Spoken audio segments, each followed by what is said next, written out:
नानी पर नानी थी तवायफ पर मां बनी बॉलीवुड की पहली सुपरस्टार। दिलीप कुमार से शादी से पहले ऐसी थी सायरा बानो की जिंदगी। दिलीप कुमार की पत्नी सायरा बानो बॉलीवुड की खूबसूरत अदाकारा रही हैं, लेकिन क्या आप जानते हैं कि उनकी नानी और परनानी तवायफ थी और उनकी मां बॉलीवुड की सुपरस्टार थी। आज हम आपको 70 के दशक की मशहूर अभिनेत्री की वो कहानी बताने जा रहे हैं। उससे पहले हमारे चैनल को लाइक, शेयर एंड सब्सक्राइब कीजिए और वीडियो में अंत तक बने रहिए। 70 के दशक में सायरा बानो का सिक्का चलता था। बॉलीवुड की सबसे खूबसूरत अभिनेत्रियों में से एक थी। वो ना सिर्फ बेहतरीन अदाकारा थी बल्कि बेहद पढ़ी लिखी एक्ट्रेस। सायरा की मां नसीम बानो ने उन्हें लंदन में पढ़ाया था। सायरा बानो की मां नसीम बानो बॉलीवुड की पहली सुपरस्टार थी, लेकिन ये मुकाम पाने के लिए नसीम बानो ने बहुत संघर्ष किया। उनकी मां और नानी तवायफ थी।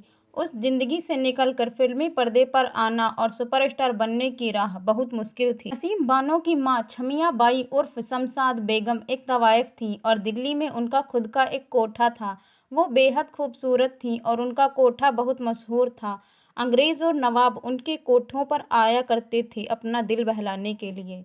नौशाद अली नाम के राइटर की किताब दिल्ली टू हुस्नपुर एक यात्रा में बताया गया। साल 1890 के दशक में शमशाद बेगम का जन्म कोठे में हुआ। उनकी मां जुम्मन बाई उस कोठे में तवायफ थी और जब वो महज 7 साल की थी तब उनके पिता ने ही उन्हें इस कोठे में बेचा था। पिता को बेटी बोझ लगती थी, इसलिए वो अपनी बेटी को हसनपुर के एक कोठे में बेच कर आए थे। जुम्मन कई बार कोठे से घर भागने की कोशिश कर चुकी थी, जिससे तंग आकर कोठों की मालकिन ने उन्हें दिल्ली भेज दिया, जिससे वो अपने घर ना भागकर आ पाएं। दिल्ली में जुम्मन कैद हो गईं और जुम्मन बाई बन गईं। 13 साल की उम्र में जुम्मन से तवायफ के तौर पर काम कराया जाने लगा। उन्होंने इसे अपनी तकदीर मान लिया और 18 साल की उम्र में कोठे में काम करने वाले रतन सिंह से जुम्मन ने शादी कर ली। आगे चलकर उनके एक बेटी हुई जिसका नाम शमशाद रखा गया। शमशाद आगे चलकर छमिया बाई बन गई। छमिया 13 साल की हुई तो वह नाच गाने के कम मन लगाया करती थी।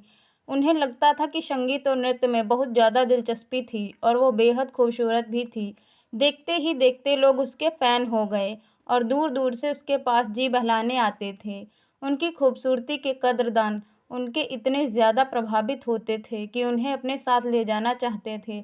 हसनपुर के नवाब अब्दुल वहीद खान वो छमिया के इस कदर दीवाने थे कि मनचाही रकम देकर उन्हें अपने साथ ले जाना चाहते थे, मगर एक अंग्रेज अफसर ने उनकी बहस छिड़ गई। छमिया की मां जुम्मन बाई ने फिर कहा कि जो बड़ी बोली लगाएगा छमिया को वही ले जाएगा। हसनपुर के नवाब ने सबसे बड़ी बोली लगाई और छमिया उनके साथ चली गई। हसनपुर के नवाब ने उन्हें अपने दूसरे बंगले में मिस्ट्रेस के तौर पर रखा और यही उनकी एक बेटी हुई, रोशन आरा बेगम, जिसका जन्म हुआ। ये बेटी आगे चलकर नसीम बानो के नाम से पॉपुलर हुई। नसीम का बचपन से सपना था कि वह फिल्मी एक्ट्रेस बने और इसी सपने को लेकर वह मुंबई के शूटिंग देखने जाया करता। मुंबई के फिल्म मेकर सोहराब मोदी ने नसीम को देखा और उन्हें अपनी फिल्म का ऑफर दिया। अपनी मां को मनाकर पढ़ाई बीच में छोड़कर नसीम मुंबई शिफ्ट हो गईं। इसके बाद नसीम ने पीछे मुड़कर नहीं देखा। एक से एक फिल्मों में काम किया और उनके पास काम की लाइन लग गई। नसीम आगे चलकर भारत की पहली महिला सुपरस्टार बनी। नसीम ने फिल्म प्रोडक्शन से जुड़े एहसानुल हक नाम के शख्स से शादी की और इनकी बेटी के रूप में पैदा हुई सायरा बानो। सायरा बानो के एक भाई भी हुआ जिसका नाम सुल्तान रखा गया। सायरा बानो 23 अगस्त को मसूरी में पैदा हुई थी। सायरा के जन्म के बाद 3 साल तक भारत पाकिस्तान का बंटवारा हो चुका था। इसके बाद उनके पिता पाकिस्तान चले गए। सायरा की मां का काम मुंबई में था, इसलिए उन्होंने भारत छोड़कर जाने से मना कर दिया। नसीम अपनी बेटी सायरा के साथ यहीं रहीं और वहां पाकिस्तान में उनके पिता से दूसरी शादी कर ली। यहाँ नसीम अच्छे पैसे कमाने लगी थीं और अपने बच्चों को पढ़ाई के लिए लंदन भेज दिया। सायरा को बचपन में ही फिल्में एक्ट्रेस बनने का शौक था। वो अपनी माँ की फिल्में अक्सर देखा करती थी और उनकी तरह ही एक्ट्रेस बनना चाहती थी। उस समय दिलीप कुमार भी फिल्मी दुनिया में अपनी पकड़ बनाने में लगे थे। नसीम बानो और दिलीप कुमार के साथ में कई फिल्में की थी और दोनों दोस्त भी थे। सायरा जब भी भारत आती यहाँ की फिल्में देखा करती थी। सायरा बानो बचपन में दिलीप कुमार से शादी के सपने देखती थी। उन्हें दिलीप कुमार पर क्रश था, लेकिन उस वक्त उन्हें नहीं पता था कि आगे चलकर उनकी शादी दिलीप कुमार से ही होगी। सायरा को बचपन से तो दिलीप कुमार पर क्रश था, लेकिन जब वह बड़ी हुई तो उन्हें खुद से 16 साल बड़े एक्टर राजेंद्र कुमार से प्यार हो गया। राजेंद्र पहले से ही शादीशुदा थे और 2 बच्चों के पिता थे उनके, मगर शायरा और राजेंद्र करीब आने लगे। राजेंद्र ने अपनी पहली पत्नी को तलाक लेकर शायरा से शादी करने का वादा भी किया था, मगर शायरा की मां नसीम नहीं चाहती थी कि शायरा ऐसे इंसान से शादी करे जो दूसरे धर्म का हो और पहले से ही शादीशुदा हो।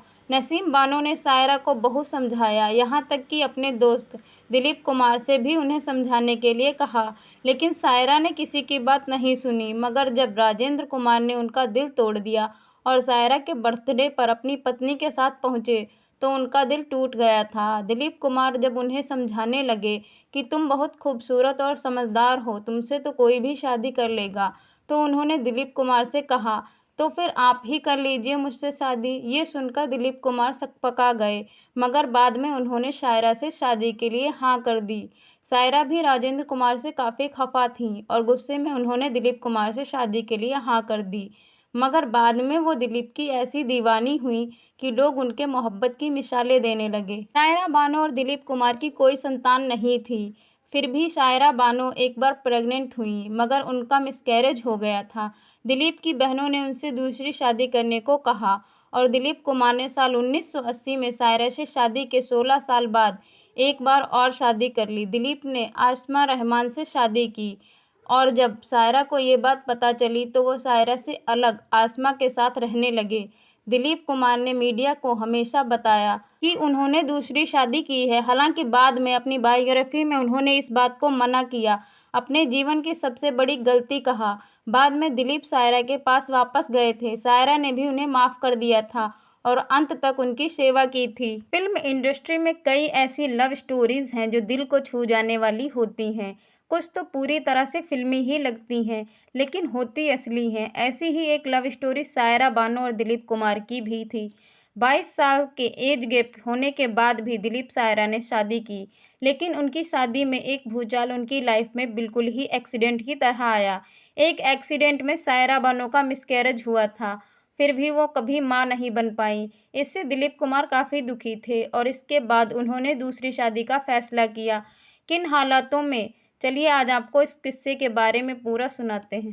साल 1966 में शायरा बानो ने दिलीप कुमार के साथ शादी की थी। मीडिया रिपोर्ट्स के मुताबिक साल 1972 में शायरा प्रेग्नेंट हो गई थी और कपल काफ़ी खुश था। फिर एक दिन शायरा बानो शूटिंग से लौट रही थी, उनकी कार का एक्सीडेंट हुआ और मिसकैरेज हो गया। इसके बाद डॉक्टर्स ने उन्हें कह दिया कि आप कभी मां नहीं बन सकती। दिलीप कुमार को इस खबर के सुनकर बहुत निराशा हुई थी। दिलीप कुमार अपनी लाइफ में एक संतान चाहते थे, लेकिन वो शायरा बानो से बहुत प्यार करते थे। दिलीप कुमार की फैमिली ने उन्हें दूसरी शादी के लिए फोर्स किया, लेकिन दिलीप ने ऐसा नहीं किया।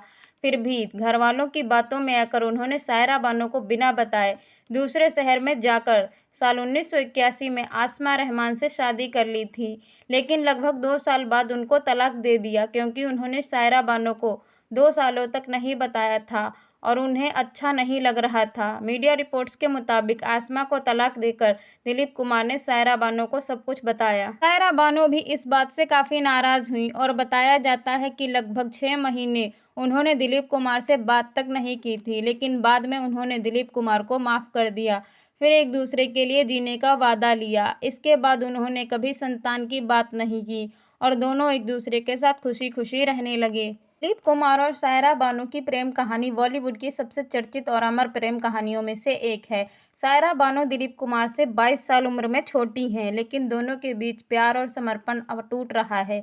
शायरा बानो दिलीप कुमार को अपना आदर्श मानती थीं और 12 साल की उम्र से उन पर क्रश था उनको। शायरा बानो बचपन से ही दिलीप कुमार से शादी करना चाहती थी। शायरा बानो दिलीप कुमार को फिल्म आन देखने के बाद 8 साल की उम्र से ही उन पर मोहित हो गई थी। उन्होंने 12 साल की उम्र में यह घोषणा कर दी थी कि वह दिलीप कुमार से शादी करेंगी। दिलीप कुमार उस समय एक लोकप्रिय अभिनेता थे और शायरा बानो उनसे बहुत ज़्यादा ही प्रभावित हो गई थी। शायरा बानो और दिलीप कुमार की मुलाकात एक पार्टी में हुई थी, जहां शायरा बानो को देखकर दिलीप कुमार ने कहा था कि वह एक लवली वुमन बन गई हैं। इसके बाद दिलीप कुमार ने शायरा बानो को डिनर पर बुलाया था, फिर उनका मिलना जुलना शुरू हो गया था। 11 अक्टूबर 1966 को शायरा बानो और दिलीप कुमार ने शादी कर ली, जब शायरा महज 22 साल की और दिलीप 44 साल के थे। उनकी शादी 50 साल से भी ज़्यादा चली और दोनों ने एक दूसरे का हर सुख दुख में साथ दिया। हालांकि दिलीप कुमार ने साल 1980 के दशक में एक और शादी की थी, जिससे सायरा बानो को बहुत दुख हुआ था, लेकिन उन्होंने फिर दिलीप कुमार को माफ कर दिया और उनका साथ हमेशा ही दिया।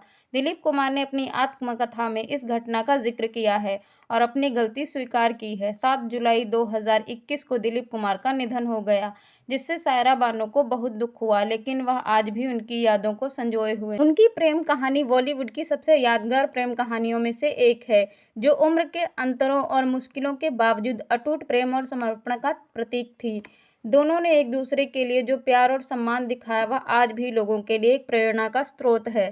सायरा बानो की मां नसीम बानो की तारीफ में उन दिनों अभिनेत्रियों में से काफ़ी ज़्यादा चर्चित अभिनेत्रियां थीं, काफ़ी मशहूर थी, खूबसूरती की बहुत चर्चा थी। इतिहासकारों ने परी जैसा चेहरा नसीम का कहा था। मैंने अपने ही अखबार में उनके कई फ़ोटो देखे। खुश शक्ल थी, जवान थी, खास तौर पर आंखें काफ़ी बड़ी थीं।